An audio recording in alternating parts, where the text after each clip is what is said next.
Covid-19 and classical antiquity. What should we do about the coronavirus?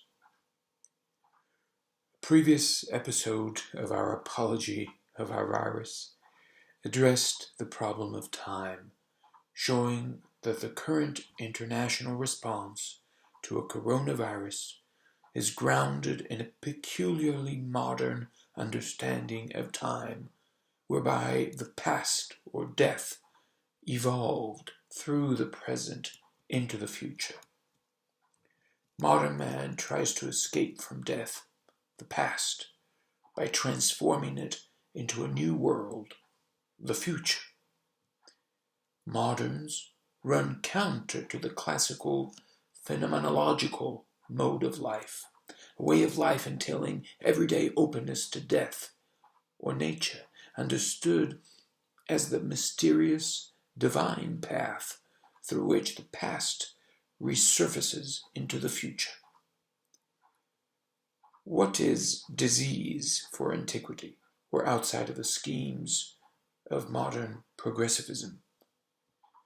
It is a sign of death, a shadow that is not to be fled from by building a shadow-free world into which we may take refuge. The ancient does not flee disease insofar as he considers it to be the shadow of a problem rather than a problem in itself. Disease can be called a heavenly curse, one that invites us to cultivate our strength, waiting for the curse to pass. How do we cultivate our strength or virtue? By gathering other signs, other resources or offerings of heaven, without, however, trying to efface or eradicate signs of death. Plants, for example, that help us cope with pain, allowing us to regain our strength where possible, so that we may best face death. While disease points to the very death towards which our life is naturally oriented, disease is not the preferred sign of death. Man understands himself to be the proper sign of death, insofar as his strength signals the contents of death, rather than death's mere surface, death as door. We can then conclude that ancient man tries to replace disease with human virtue or strength, even as he understands disease as an integral part of life. The life of virtue, or man's strong heroic signaling, if not witnessing of death's contents, is the only justification for his not accepting disease as a fatality. By attempting to replace disease with his own strength, ancient man does not pretend to eliminate disease or death. On the contrary, he sets out to rise above disease by regaining access to the contents of death, by listening to the voice of the otherworldly. The ancient is after that of which disease is a mere shadow. Disease, then, does not scare the ancient. What he is scared of is loss of a strength rooted in the divine. He fears betrayal of the divine content of nature. He fears the abandoning of civility or chaos. Now, man's strength is untouched by disease, which merely concerns the occasion for the exercise of strength. Occasions are a divine gift, as is the present that man does not crown himself with. He receives it from yonder. In attempting to replace disease with his own strength, man sets out to fulfill disease with a better sign of death, a better pointer to the otherworldly. Disease is not a sign of what we must avoid, but of what we must cross. Our strength signals the secret of what disease signals. In this respect, Antiquity's relation to disease deserves being called natural. Nothing is more unnatural than postmodern man's response to disease. Postmodern man is a modern man whose dream of universal progress away from disease has exploded, and who thereupon dedicates his life to a gathering of scattered crumbs, ashes of that shattered dream, while the winds of change, of death, keep blowing them apart. Whence postmodern man's terrible fragility? When confronted with the least disease, our petty homunculus succumbs, not merely because he is a physical wreck, tortured by toxic food, air, drugs, habits, and discourse, but because he is mentally and morally dispersed unto decrepitude. He does not believe in progress, and yet he feels compelled to deliver himself to it, as if a pretension, an imposture. Postmodern man lives or dies for what he does not believe in. He does so because he sees no viable alternative.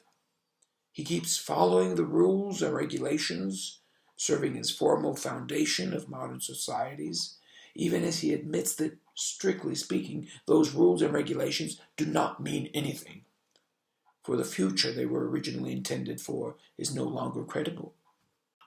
Here a certain truth about modernity comes to light, insofar as modern idealism is based upon a modern rereading of ancient materialism. While ancient materialism had reduced all things to a fundamental, permanent, stable, elemental material, the Greek eule, modern materialism reduces all things to a fundamental, unstable, material evolution. Postmodern man's loss of confidence in the future signals the acceptance of both. One, modernity's critique of antiquity, and two, the bankruptcy of modernity's promises. The upshot of this twofold disenchantment of postmodern man is his fall into a bureaucratic mentality, where the only valid rules are the product of asocial or material compulsions. Man's alleged evolution entails that man's nature is apolitical. But if all of our laws are ultimate expressions of apolitical impulses, then those laws must be against our natural freedom. They will not have an original or natural meaning. Instead, they will necessarily be impositions upon nature, as opposed to serving as vehicles for the flourishing of nature. Yet, modernity convinces us that unnatural legal compulsions are necessary, lest we fall prey of infinite evils. Hence postmodern man's antinomian compulsion to follow laws, even those that do not mean anything in themselves. Here is the key to today's international bowing to the dictatorship of rules that have consolidated the alienation of man from the public sphere in the very act of persuading peoples of the necessity that the private sphere be invaded by rules and regulations that had formerly addressed primarily the public sphere. Victim of modernity's antinomianism, no longer believing in the ideal of a political participation grounded in apolitical impulses, or in altruism grounded in selfishness, postmodern man is so fragile a spirit as to accept devotedly the fatality of following laws, not for the sake of the future, but for their own sake, as if the rules and regulations we are prescribed constituted our ultimate salvation. Antiquity would regard our present condition as that of men engulfed in unprecedented decadence and of having lost humanity to the point of sadly deserving the designation of post-humanist. In effect, today, salvation has been replaced with preservation, life with survival. What is praised is numbers, not content, appearance, not substance, and the pretense of winning rather than justice, advertised success rather than inherent worth. The ministers of globalist propaganda praise our world for having more people who live longer. They say nothing about the degrading of people and of life. Masses of sick people are produced, sustained to meet the demands of industries. We survive as cogs of a machinery of production, feeding it both by building it laboriously and by laboriously consuming its products. We are kept alive, ever more numerous, sicker, older, and, most importantly, alienated from a life that is no mere survival, from a knowledge that is no mere opinion, from a happiness that is no mere pleasure, fleeting or otherwise. Our masters need us, and they need us to be afraid of stepping out of subjection to their dictatorship. Classical antiquity's warnings against tyranny and the manner in which it typically leads its victims to mistake their enslavement for liberty still resound.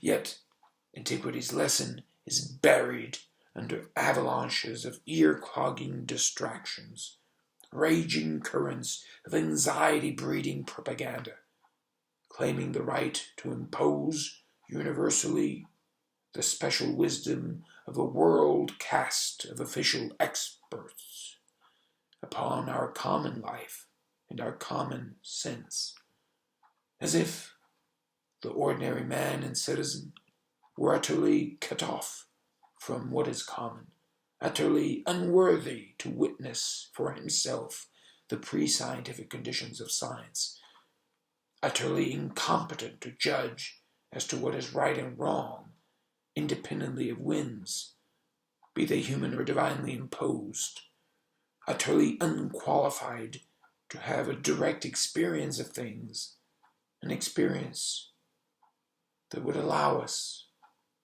to retain or regain the reins of our actions